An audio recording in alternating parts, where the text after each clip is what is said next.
Welcome to episode 206 of Wealth Talk. My name's Christian Rodwell, the Membership Director for Wealth Builders, joined today by our founder, Mr. Kevin Whelan. Hello, Kevin. Hi, Chris. Good to be with you again and getting some very interesting comments and reviews on pensions during the week. So hopefully trying to help a few more people kind of find their way through this pension minefield and transitions that most people struggle. But according to a news article you found, some people aren't struggling at all. I know. Well, there was an article that was just published this week about a bumper pension pot, which was £11 million. Not a bad monthly income. It wasn't mine. Well, that probably would be about $500,000 a year. And given that most people in the UK suffer an income of around 15 grand a year, there's a big gap. So obviously you're always going to get exceptions as to how people build their wealth. And one would argue, in any event, joking aside, anybody who's built that kind of a pot probably over concentrated on the pension because the lifetime allowance would have taxed them out of sight with £1 million now, or temporarily the lifetime allowance is gone.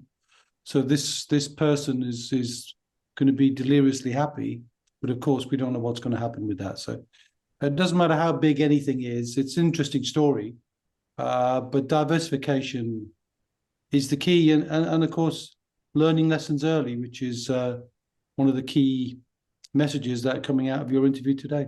Yeah, absolutely. So today's guest is Shaz Nawaz. He's the founder of AA Accountants. And Shaz is someone that we know well, has been a guest on the podcast before. And we're talking about families again today. So understanding how Shaz is educating his own children. He's got 4 children. And, some of the lessons he learned as he was growing up as well. So, really enjoyed the conversation with Shaz today. And we, as usual, will be back after afterwards to dissect and pull out some of those lessons. Shaz, welcome back to Wealth Talk today. How are you?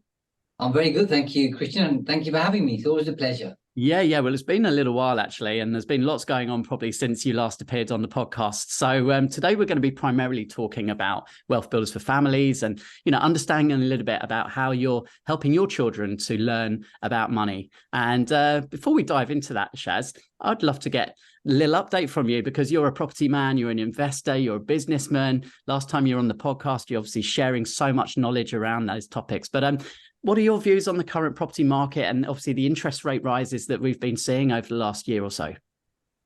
Interesting and challenging.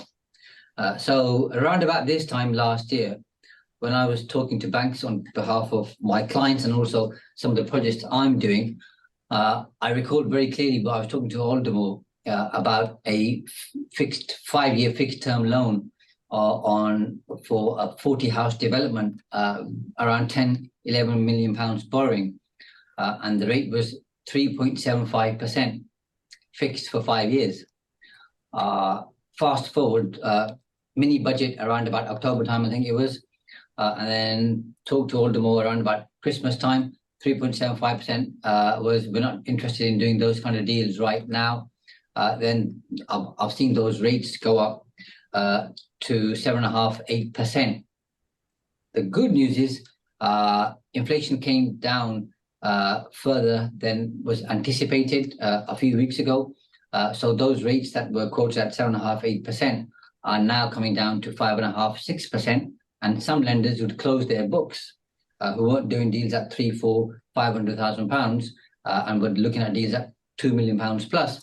Have now, some of them have reopened their books and are saying we'll look at deals at £300,000 plus. So it's getting better, even though it might not feel like it compared to where we were 6 months ago, Christian, in terms of lenders now seem to have a slightly different appetite to what they had over the last 6 months. So interest rates are coming down slowly in terms of fixed rates, even though obviously the interest rate's gone up by 0.25 percentage points, and it was anticipated it would go up by half a percentage point, but it hasn't. So it's gone up by a quarter, which is good news. And I think this is the start of something better to come.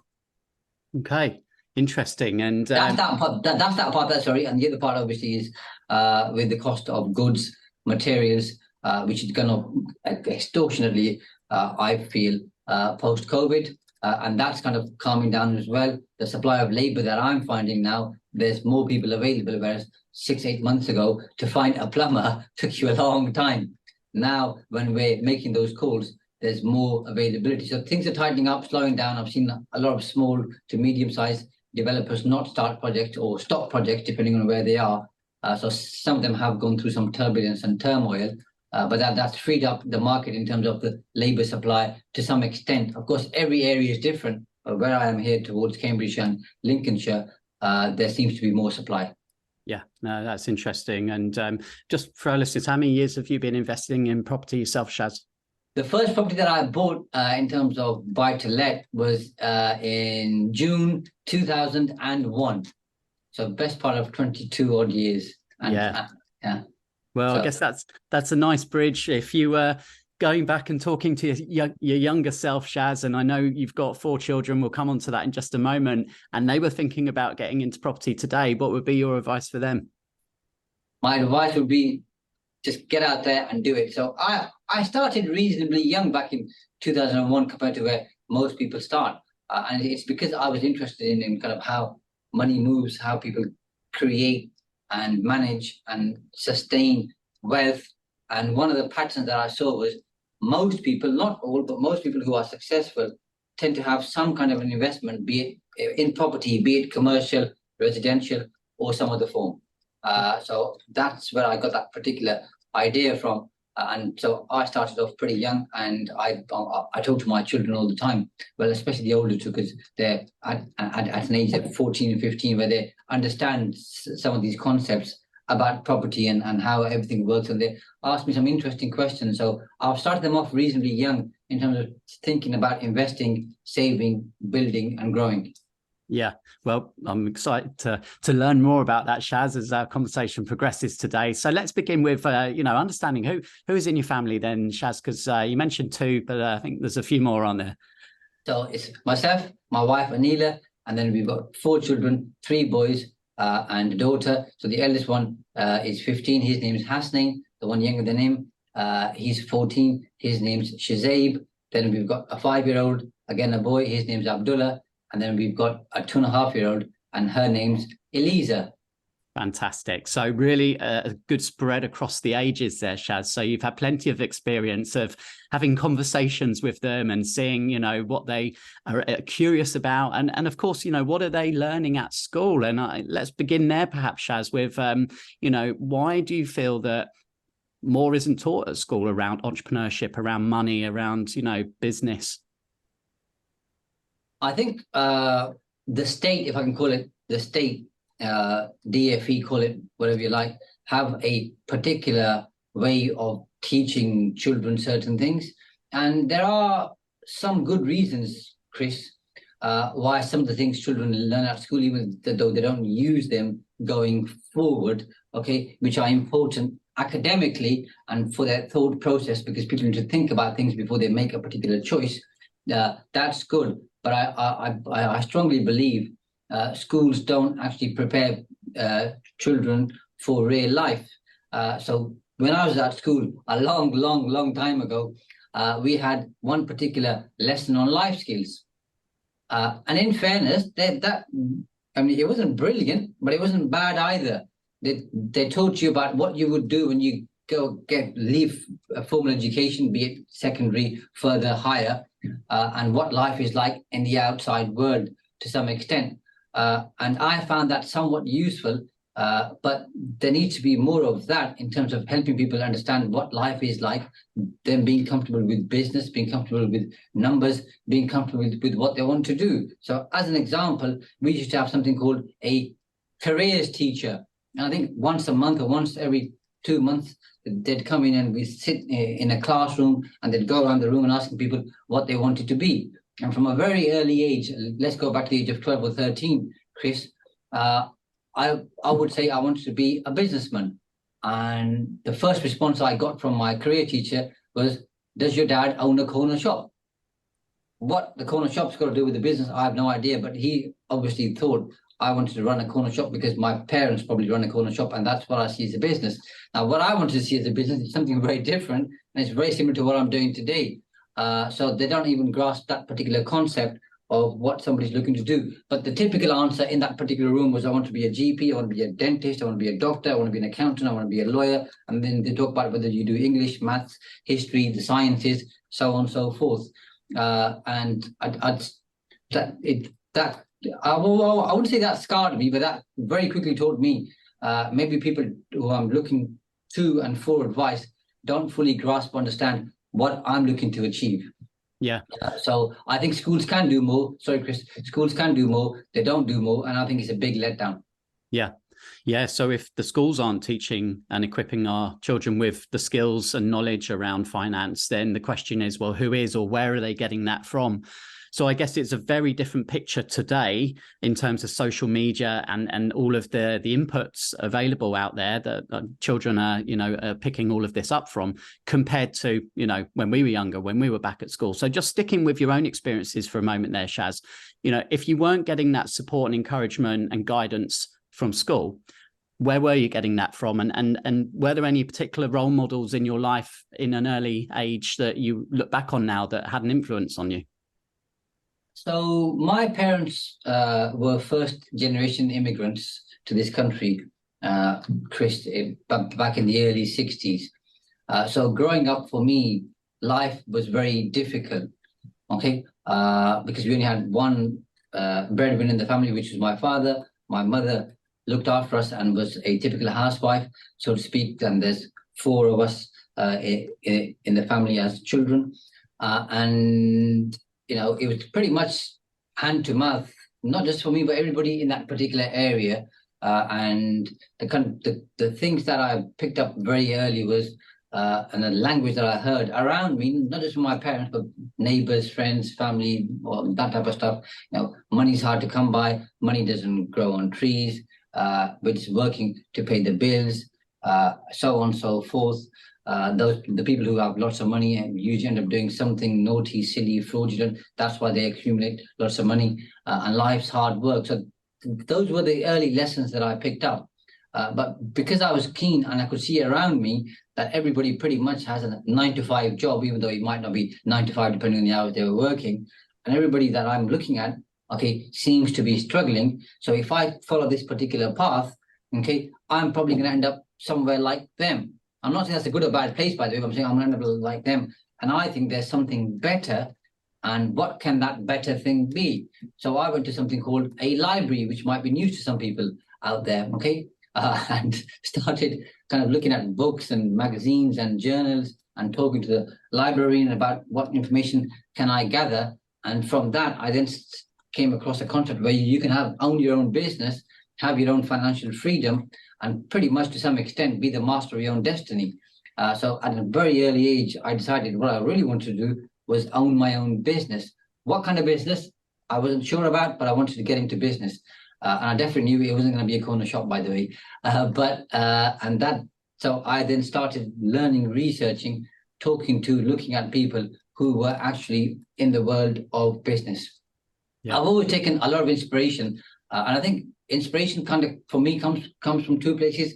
A, people personally who are doing really well, and B, people who are doing exceptionally well, who are kind of known to everybody. So for me, kind of two people who stood out at an early age who weren't known to me personally, or would probably never be known to me personally, but Alan Sugar kept coming up and Richard Branson kept coming up. So at a young age, both those were an inspiration to me in terms of what they've achieved, starting from pretty much ground zero.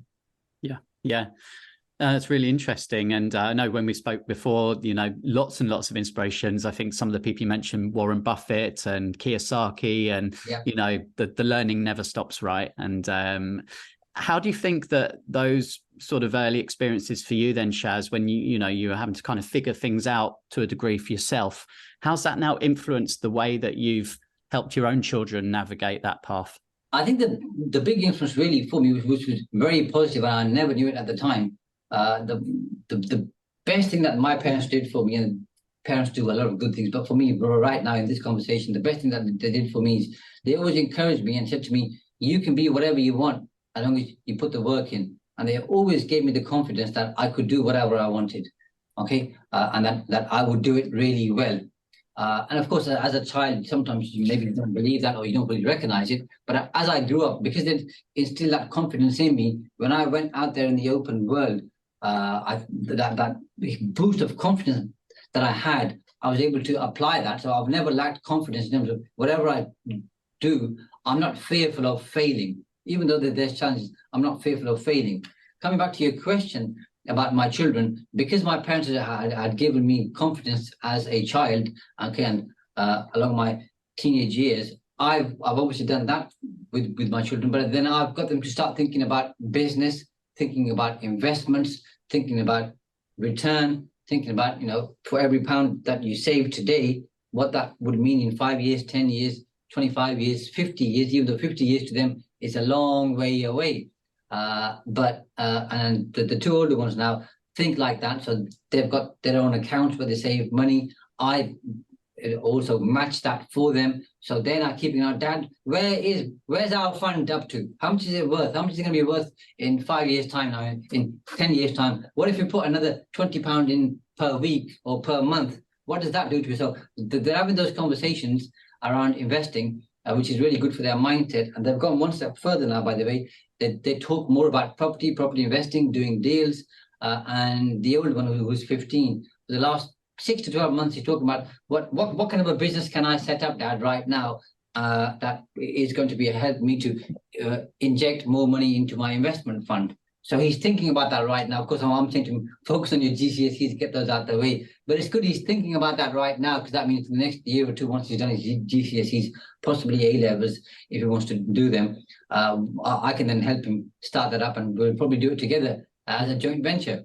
Yeah, that sounds great. And can you remember approximately what age did you start having these conversations with your children, Shaz? Well, the older two, I'd say we kind of softly started at the age of, I'd say probably 5 or 6, but it was very, very soft, because obviously at that age, children are thinking about lots of different things, so I'm keen not to confuse them. But when they were 7 or 8, we were having some of those conversations, which they could grasp and understand, about, what I do in my day job, okay, and some of the things that I'm focusing on. And I brought in property investing. If they were light conversations, but enough to kind of get their mind ticking and asking questions. And once they were asking questions, they were absorbing more. So I started off pretty early with them, because I fully understand and grasp. I say fully understand. I appreciate how the formative early years, how important they are to a child's development.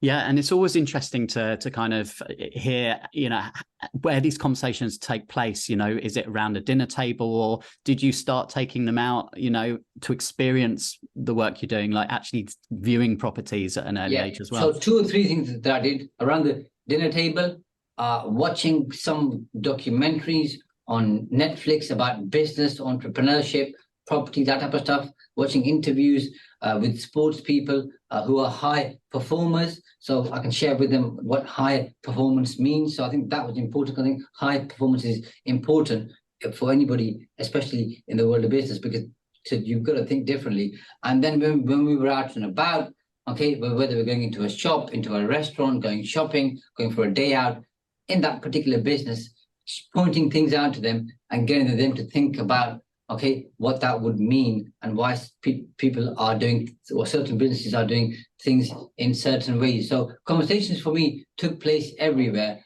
And at the same time, I did take them to my building projects on the weekend, just from the outside, showing them this is the property, this is what we're doing, this is what it's going to become. So they were very excited to look at the property projects. Yeah. And do you feel in any way that the sort of digitization of money over recent years, Shaz, has changed the way they perhaps perceive money, because they don't deal with cash probably in the same way that we did when we were kids? Yeah, absolutely. So they see those things differently. And of course, having real hard cash, I think for me was always very important, because it has a different emotional impact and effect on you, and there's a different pain of disconnect. So if you're going to a shop Christian, and you're paying £50 something and you're paying cash, that has a different pain factor, if I can call it that, compared to paying on a credit card. Okay, because you don't actually feel it until the bill comes through.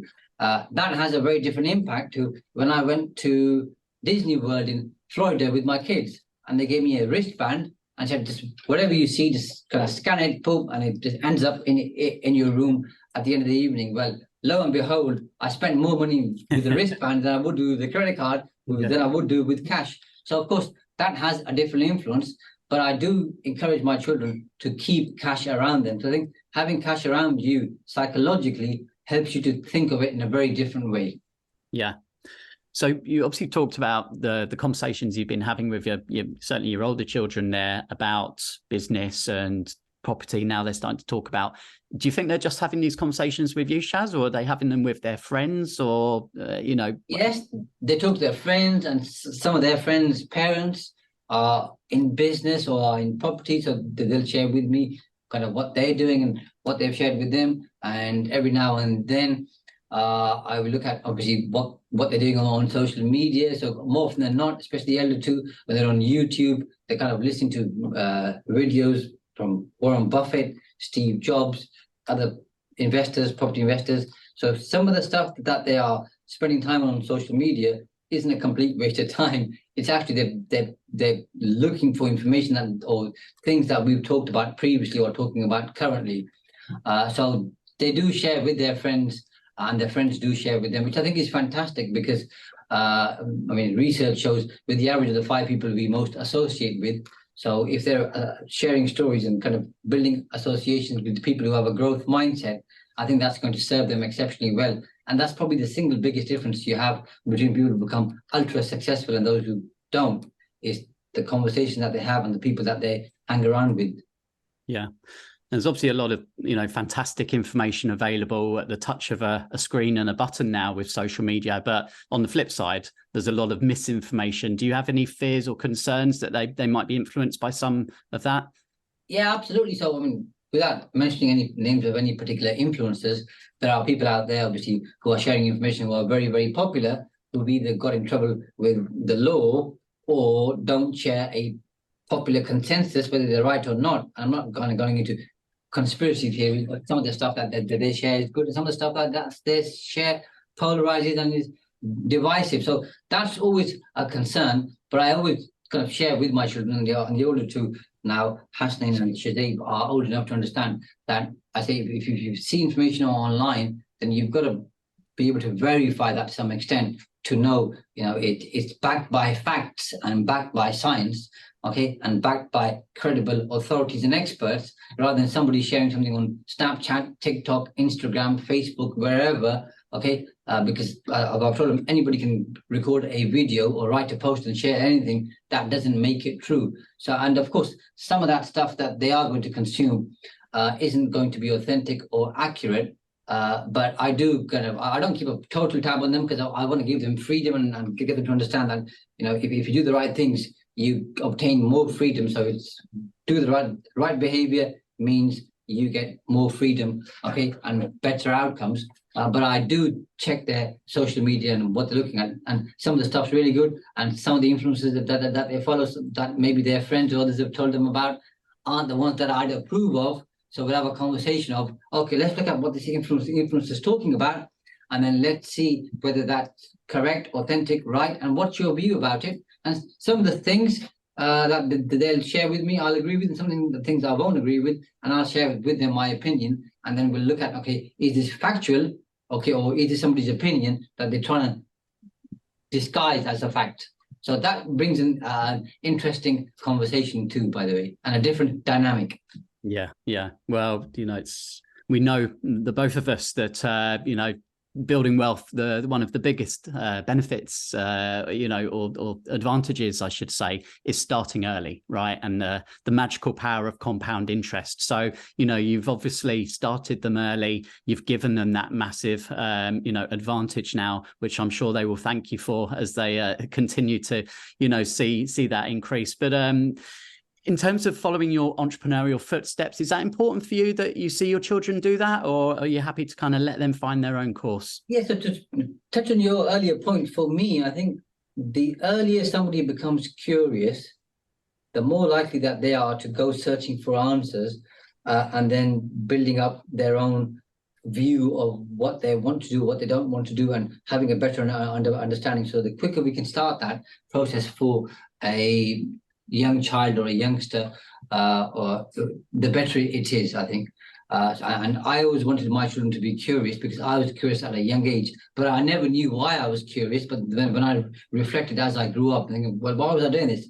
Well, it was because I'd observed people who were doing certain things, which I thought, well, I don't want to end up like them. How can I do things differently? So I think that's exceptionally important, and people should start earlier.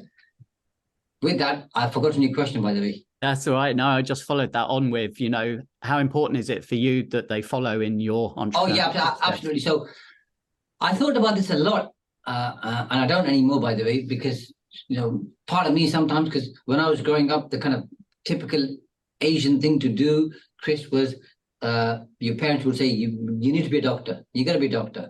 And that's why you see a lot of Asian doctors, by the way, because their parents were keen on them to become a doctor. And if not, okay, you've got to become an accountant, a lawyer, a dentist, or an IFA, a professional.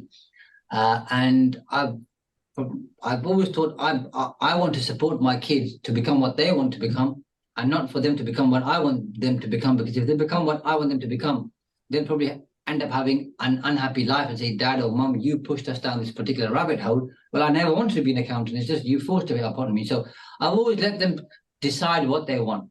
And I said, I'll support you in that. Now, of course, with that, okay, cards on the table, of course, I've showed them what it is to be an entrepreneur, and what business means to some extent, what property investing means, what that means for your life, how the world works in terms of finances and economy. And of course, I'm not stupid. That's going to influence them to some extent. But I've never forced it upon them. I've shared enough with them to make them curious, and then say, now find your own route on your journey, and I'm here to support you the best that I can. And I think that works better, because I'd rather they do something that they care about, whether they want to go into music like you were and still are, or whether they want to do something else. I think if they make that choice, it's going to be better because they want to do it, as opposed to them trying to please mum and dad. Yeah, no, good words to leave us on there. And I've also told them, by the way, Krishna, I think I hope this is important. I told them, don't rely on bank of mum and dad. But bank of mum and dad doesn't exist. Okay, you've got to make sure you become independent. You're starting off early. We'll support you the best that we can. And of course, if there's challenges, problems, we're here to help you. But don't think, okay, every time something goes wrong, we can go running to bank of mum and dad. So they're very clear on the fact that they've got to be independent, and they've got to come up with ideas that will stand the test of time and that work. So I think every parent should teach their child that, because I think being independent, both independent-minded and independent about how they run their lives and be disciplined, is extremely important, especially if you want to generate more wealth. Yeah. And I think, coming back to the point we talked about at the beginning, really, if as a parent, you're not instilling these principles and these good beliefs and giving a good mindset, really, because mindset is key, isn't it, to all of this? So, and if the parent's not doing that, then who is? So I really appreciate you sharing those insights, Shaz, and it's been really enjoyable discussing that. I guess just finishing up and thinking about, your business on a day-to-day basis. You're working with clients, many property investors, business owners. Does the topic of legacy, of planning, of passing on the assets to children, does that come up in your day-to-day conversations as well? Comes up all the time. Usually, it's a more detailed conversation with people who are at a particular age or working towards a particular age.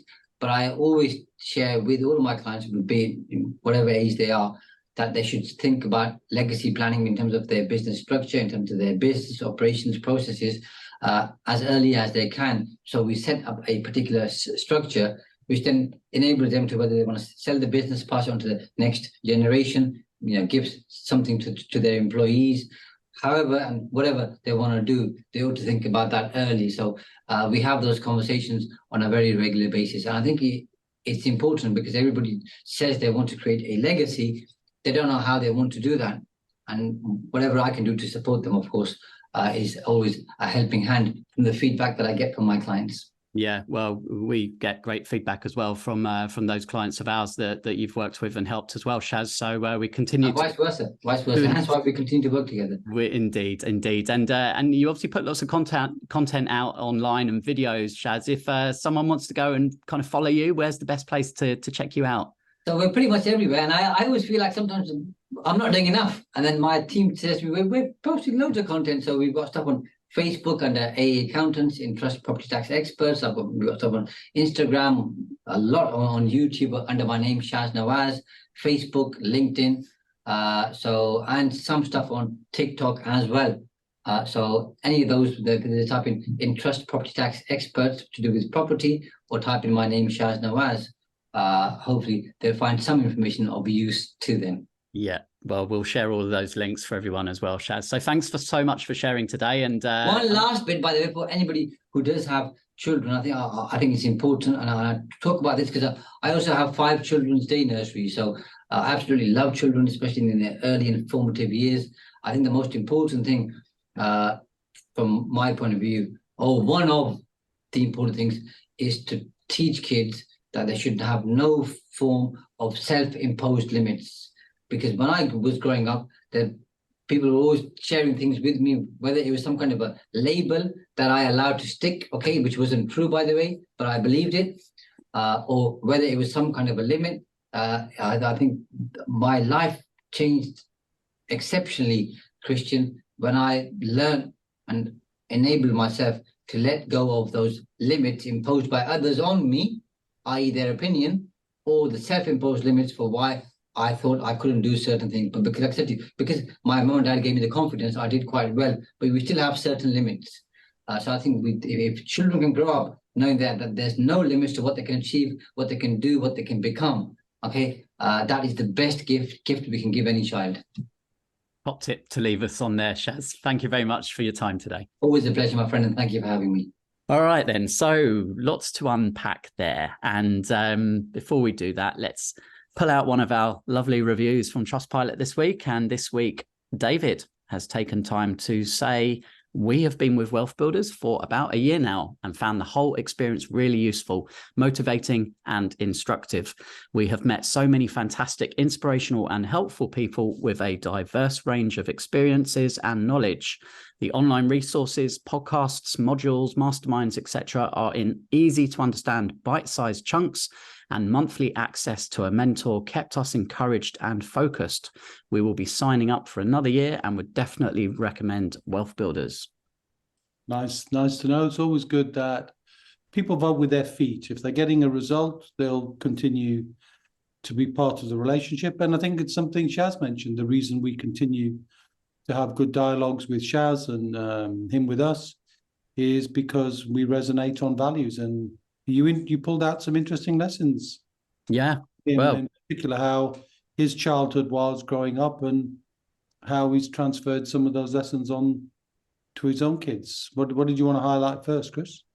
Yeah, well, I mean, Shaz stopped me at the end, didn't he? You know, he wanted to get that final point in, and that was an important one for him, which is, you know, don't let anyone hold you back, right? You know, give your children the freedom, I suppose, to express themselves and, you know, to really be curious. And I think that's a word that came up, right, is no restrictions. And mindset's clearly something as well important to Shaz, and getting that mindset, you know, instilled early to children is definitely going to help them.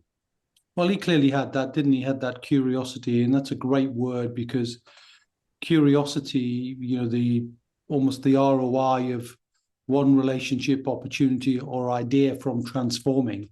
Now, with kids, it's not transforming their wealth, but it's transforming their future, because you can read something that can inspire you. You can watch something that can inspire you.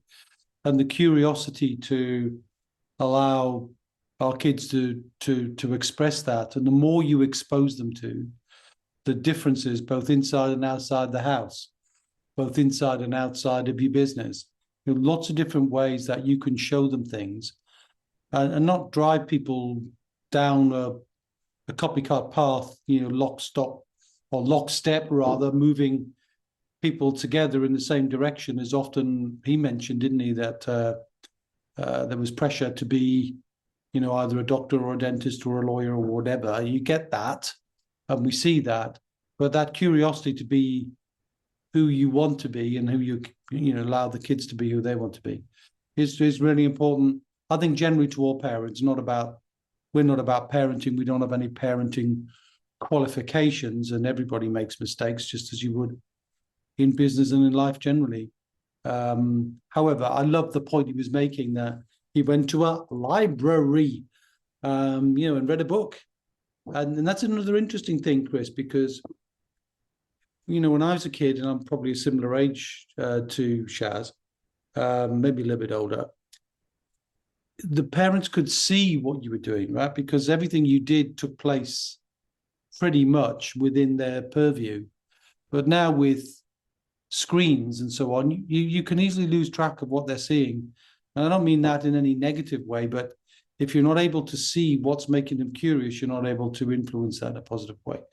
So it's really important, certainly as far as preparing kids to make good financial decisions, that they understand some of those things. And that's all really we want to talk about, and share lessons on understanding the value of money. I was talking to somebody the other day, and I was saying, when I was young, when I got my first job, which was when I was 16, I got a pay packet, because the money was stuffed in the packet. And it was a real pleasure to open it and pull out the notes and the coins. It was a fascinating thing. And it sort of almost gave you a sense of value. But increasingly now that we've talked about this before, the disconnect between money, and often that has a negative consequence, rarely a positive one, I found. I mean, even Shaz talked himself, didn't he, about being in Disneyland and putting things on a wristband, tapping this and tapping that. You spend more money than you might do if you were spending in cash. Now, that's not necessarily a good thing or a bad thing, but it means for the most part, people will spend more money than they should do if they're not paying attention to where the money's coming from and what the real value of exchange is. And I think that, although Shaz didn't talk specifically about helping kids understand that, but you could do that. You could look at money and say, well, mom or dad would have to work this number of hours to do this, so divide that into the cost of that. So, you could work out, well, if we bought a PlayStation, I'd have to work 8 hours for that. If we bought a car, we've got to work 2 months for that. If we want to buy a house, we've got to work 20 years for that. So kids can get appreciation of the link that they will often get early on between time and money. And then later on, obviously, try to share and show that curiosity can lead to the curiosity of how you can add value and how you can be who you want to be, and find a way that you do what you love to do, but also create value from it. So lots of interesting touch points there with Shaz, and definitely some lessons that I'm sure will come out of our case studies in the future. And like John Dale, who talked about showing children the properties and letting them see what they see and think what they think, and again, they'll ask questions, and that's the best thing to do, is to be involved in that showing, so that they can ask those questions, and wherever that takes them, that's where it takes them. Yeah, that's right. And every day we're learning, we're exploring and connecting with people who have got some kind of passion, some work involved in helping children understand and learn more about finance. And the age range that Shaz's children, obviously from 3 up to 15, spans many years there. And we're working hard to make sure that we create and curate age appropriate content for our members. And that changes. I mean, if you think of his 15-year-old, when his 15-year-old was 3, world was a different place. So even in the span of just a less than a generation, the world has completely gone topsy-turvy. So, and it's really quite tricky, I'm sure, for many parents to keep on top of technology and embrace technology. And very quickly, they can become distanced from it. Probably not in 15 years, but certainly in a generation and a half.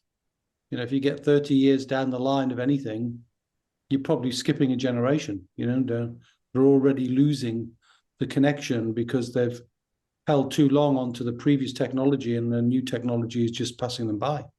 So we definitely want to plug in our parents to new technology and understand how and where they could use it for good effect, and just to be mindful and aware of how it's being used in other ways, particularly social media, because the comparison is so easy to do, isn't it? You know, if you imagine Shaz talked about doctors and so on, but you know, can you imagine that any of his kids or you or me or him had a career choice that we would want to make as a TikToker or a YouTuber or an influencer? You know, those words didn't even exist.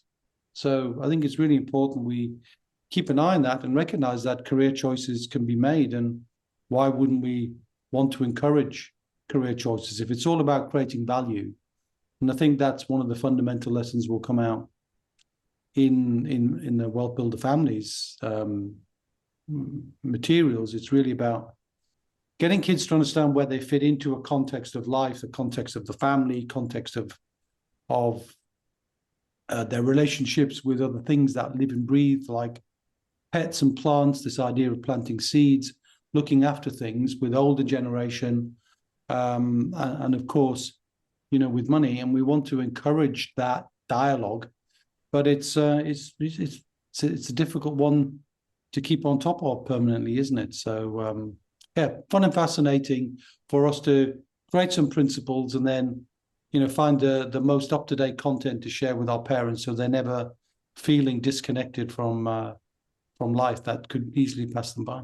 Yeah. No, we had our Wealth Builders for Families Zoom beta call last week. We had over 100 people joining us just for a small kind of, you know, discussion more than anything around, you know, what's important to you, to help us really kind of brainstorm those ideas. And what's interesting is the diversity that we're finding. And, you know, Shaz talked about his upbringing, you know, Asian background, parents coming over. You know, we had Luke on the call last week talking about the African, culture as well. And you know, there's going to be nuances, and you know, bringing all of these together is, I think, just going to be very helpful and beneficial for everybody. Well, and fascinating, because what I'm picking up, irrespective of culture, irrespective of any of those things, is parents fundamentally want the same things. You know, whatever language they speak, they always want to do the best by their kids and equip them with the necessary skills, education, and confidence to be able to be the best they can be and be financially responsible, which is where we come in. And so many of those skills, you know, when you ask them, it's self-confidence, self-reliance, you know, self-esteem. It's all in the self. And kids have got to adapt that themselves. There needs to come from within. It can't come from without. You can't impose these things. So it's going to be an interesting issue to see the distinctions that are made by our parents in reality and sharing what they're doing, for others to either be inspired by that or go, well, no, that's not for me. In the same way as Shaz talked about gurus and mentors, you know, sometimes they'll say things that don't resonate with you, and that's absolutely fine. And sometimes they do resonate. You just have to be able to be aware of what's being said, so you can choose what resonates with you, so you can pass on the lessons that you think are the most appropriate for your own kids. And I think it's going to be a really, really interesting journey for all of our parents to be on, to see what other people are doing. Because I mean, you don't get a user manual when you parent, do you? By the time you've learned what you need to do and the mistakes you've made along the way, you're almost out of it. You know, the kids are in their teens, and then, you know, they want to do things that teenagers want to do, and that's always going to be there. That's never going to change, irrespective of the financial aspect of that. So again, we're not about parenting skills, we're about money skills. And we know that the time when they're most at risk, I think there's two times, right? One is the language they pick up in that, what Shaz referred to as the formative years. I mean, Cambridge University did a study that said, kids are programs, and where they absorb things, what they see, what they hear, they pick it all up. And as they're learning those things, you'll hear the different language. And he talked about people around him. We can't afford that. Money doesn't grow on trees. Money's too tight to mention. All of those things you hear, and money's the root of all evil, and rich people are evil people, instead of money's just a tool. And so the language is critical at the early age, because that's formative. That genuinely forms the imprint on how a child will move. But also when they get into that earning stage, when it becomes all too often the case now that they become visible to the banks and the institutions who want to get their hooks in, for student loans and university grants and overdrafts and all sorts of things, which we know, if you don't have a responsible child, you're not going to get a responsible adult. And all too often students get into such terrible, terrible debt because they don't understand the difference between good debt, bad debt, needs and wants. It's all just, and we all make mistakes there, some more than others. And so many of our parents have, come clean on how bad they were as students, but now they're better. But, we want to get those lessons built in the early teens, not when they're 17 and 18 and already it's too late. Yeah. So thanks again for Shaz today for being our guest. And if you're listening now and it's the day of the release of this podcast, which is Wednesday, the 16th of August, then you've still got time to book your ticket to join Kevin and myself and the rest of the Wealth Builders team and our members tomorrow evening, because we're going to be in London. We've got a meetup coming up, and we're very much looking forward to that. And if you want to have a conversation about families or about building your own wealth, or just come and say hello and hang out with like-minded people, then we'll be kicking off at 6 o'clock. And you can find all the details on the Wealth Builders website. Head to wealthbuilders.co.uk/events. And we'd love to see you. Yeah, looking forward to that. And it's going to be fascinating to see what people think. And I know we've got a teacher or two who'll have something to say about the school system, and probably a good idea to invite one or two of those along for a podcast, Chris, at some point, just to give a perspective on what they're hearing from the educational system about where the schools will be fitting into this. Because increasingly, it's just not there. It isn't there at primary school, isn't there at, what did Shaz call it? Primary, middle, higher, and above that. It's just not on any curriculum anywhere. So, but as you said, and there's a great point you make, if you're not teaching it as a parent, who is? And usually if somebody else is teaching it, they're self-serving, they're trying to do something that profits them rather than educating people to pay less, So we're very much in favor of keeping this educational thing going, and we're looking forward to meeting I think probably around 70, 80 people will probably be around on that night, which is about as many as we can handle, to get around them over a course of a couple of drinks, Chris, probably, and looking forward to that enormously.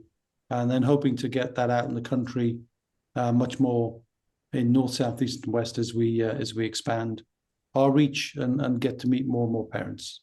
Yeah. And if we've stimulated some thoughts in your mind today and you've got something you'd like to say to us, then drop us an email. If you've got some resources, if you think you could contribute in some shape or form, we'd love to hear from you. So you can email us hello@wealthbuilders.co.uk. And that pretty much wraps up today's episode. So yeah, good one. I mean, if people give us case studies, Chris, we'll have less to do, right? We'll be up somewhere. Yeah, exactly. You could be on a podcast coming soon. So thank you, as always, for listening today. And Kevin, we'll see each other again, same time, same place next week. But until Thursday, when I see you for a drink, my friend, see ya.